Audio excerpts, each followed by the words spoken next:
Winding, so ito na yung ating front load. So kakabit na namin yung yung drum nya. So ito yung itsura nung mga winding pag nag-overhaul tayo ng front load. So ito, palit kami ng bearing nito. Puro bago na bearing yan. Mga winding. So yun. Mga winding. Sasalpak na namin itong mga winding. Winding, nailagay na namin. Sinalpak na namin.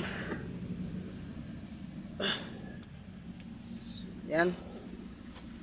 So, lagyan na lang natin yung kanyang bato na pagbabigat. Tinanggal pwede talaga to. Dito yan eh. Hindi, madali na lang. Madali na lang. Ha?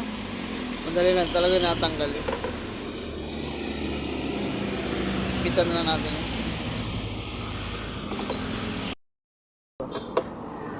Lagay ko na yung bato mga winding. Bitan lang natin to.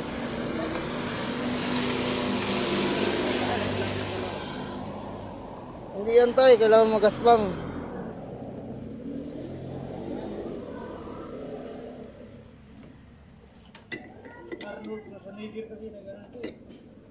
Tanggal. Nilagay.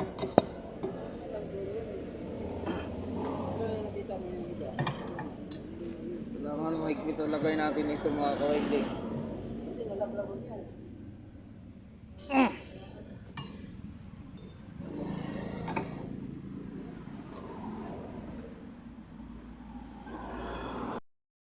So ito na yung ating front load.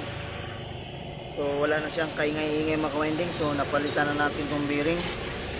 So napakahirap magpalit ng bearing mga kawinding. So yung mga nakaraan mga kawinding, so ito yung upload kong video. Tapos yun yung mga kawinding maingay. Tapos ngayon mga kawinding hindi na ito maingay. So na final testing na namin. In-overhaul talaga namin to para mapalitan ng bearing. So okay na itong mga winding. So yan, running condition na itong mga winding, yung ating front load. So ayan mga winding, umuulan dito sa amin mga winding. So ito yung likod nyan. So yan mga winding. So ito lang po ang update natin mga ka-winding. Sa Australia, hindi maingay.